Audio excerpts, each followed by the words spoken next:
Hello, ladies and gentlemen, and everything in between. Welcome back to GEEXX Reads. Today I'm going to talk about Grave Peril by Jim Butcher, an image which you will see here. You have no idea how hard it is to get an image decently sized. There are all these little tiny things. Anyway, Grave Peril is the third book in the Dresden Files series. As the first book was like a magic murder mystery with magic. The second book was a murder mystery with werewolves. This is a ghost story. Something is stirring up the ghosts of Chicago, and Harry is running around the city trying to solve these problems as they happen.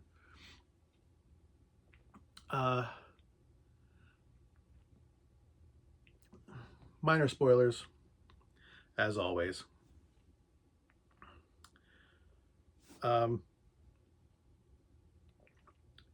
We are introduced to Michael in this book.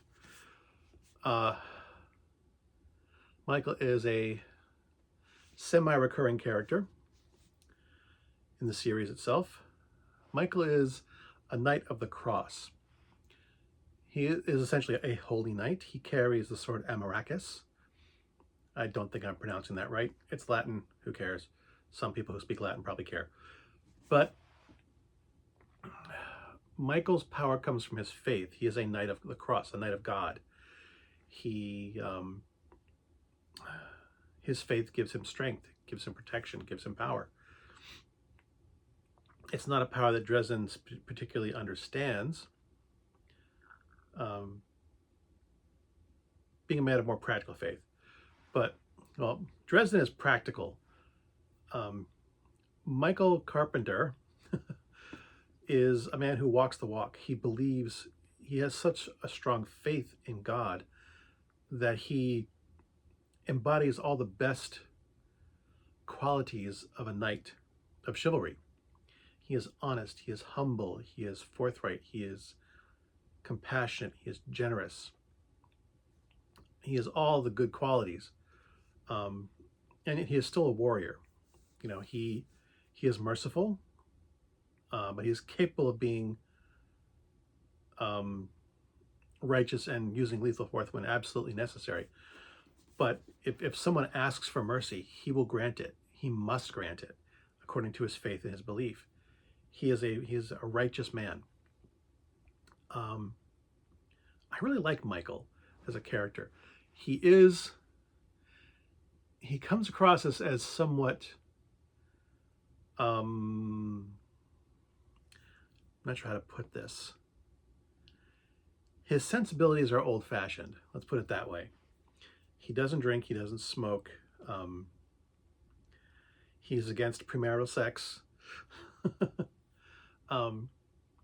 But he is also not judgmental of people who do these things. He knows that, you know, Harry has a relationship with Susan. Susan makes a reoccurrence in this book. I don't think she was... Yeah, she was in the first and second books. I couldn't remember offhand right off the bat if she appeared in the second book. Susan's, you know, paramour, so to speak, a woman he dates occasionally, semi-occasionally, who, you know, their respective lives get in the way of them having a more consistent relationship. And considering Harry's been spending his nights running around chasing ghosts, so there is that. We also meet Michael's wife, Charity, who does not like Dresden. She thinks Dresden is a bad influence on Harry. As we meet Charity in this book, she is pregnant with their latest child. Michael is religious and Catholic, so you can guess what his thoughts are on birth control. He has a large brood, but he is a good father. He spends as much time with his family as he possibly can, being a Knight of the Cross. He's been very busy lately with Harry. One of the aspects of Michael's faith is that he believes that God will put him where he needs to be at the right time. And Michael has an annoying tendency to be in the right place at the right time. So So there is that. But yeah, Charity does not like Dresden and thinks that he's a bad influence on Michael. So I do enjoy the dynamic of Michael's friendship with Dresden, his trust that Dresden will become a better man, and Charity's, you know, complete belief that he will not, and that he will in some way drag Michael down. Michael's kids are fun too. We don't see too much of them in this book. I'm not sure exactly how much of them we see in the later books. Um, I mean, because Michael is a semi-recurring character, we do get to see them. Um, we see other appearances of other members of um, Karen Murphy's Special Investigations Unit. They make a reappearance in this book as well.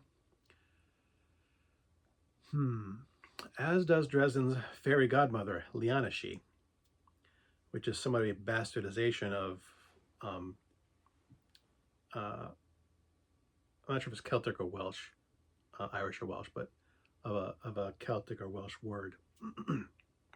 Even so.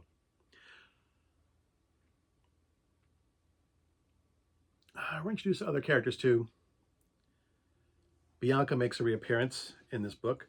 For those who don't remember or who've never read Harry Dresden, Bianca is one of the members of the Vampire Court, the Red Court of Vampires. She holds a somewhat prominent position in Chicago of the Vampire Court, and Harry got on her bad side, of course.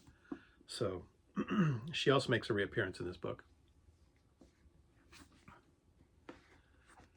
There's a lot of plot threads going on. I'm not sure exactly how much to reveal. I hate to reveal spoilers. Even though this book is, when was this book done? It's got a $9.99 price tag. You know, that was a long time ago. But it's also being the third book in the series, and there's 15 of them now. What's the publishing date? 2001. 24-year-old book, almost 25 now. And I'm still shy about giving away spoilers. Well, I can't think much else to say without spoiling the book. Just that Harry's trying to piece together what's happening with the ghosts, what's happening to cause this interference, and that these various threads that I've mentioned,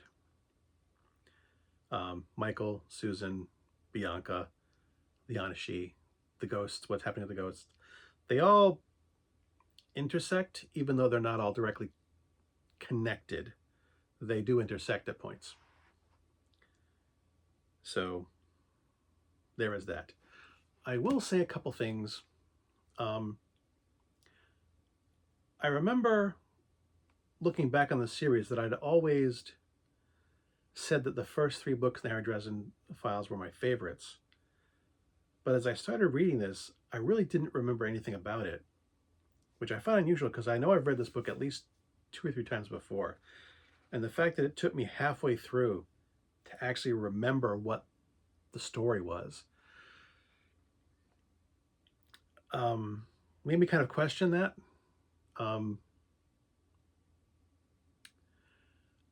The first book is still one of my favorites because it still has that.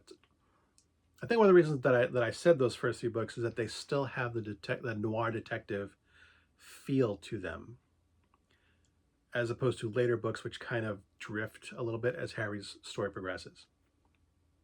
A couple of other things I will mention is that the books themselves, the entire series, takes place in quote-unquote real time. What that means is that when Jim Butcher wrote these books, the time frame between the publishing of one book and the next is the time frame that takes place in the books. Dresden mentions things that mentioned in previous books, as in happening a year ago, a year and a half ago, 2 years ago, because that was when the other books were published. You know, he mentions dealing with like the werewolf pack in the previous. I dealt with a pack of werewolves like a year ago. he mentioned something, and that's about the time frame between the last book being written and this book being written.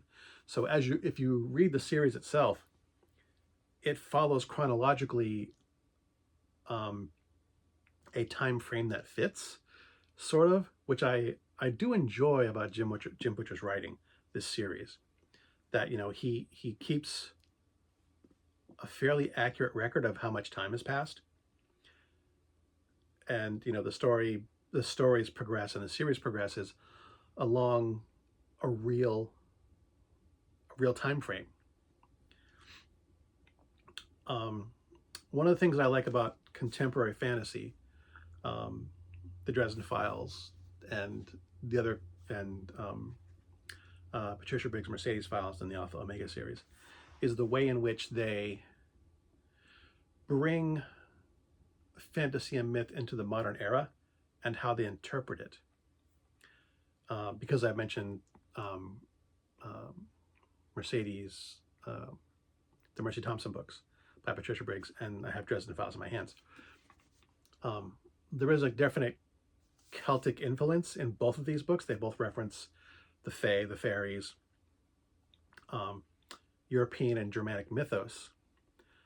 But the difference between the two, one of the things that I enjoy, is that Jim Butcher's take on those myths feels more like Arthurian legend,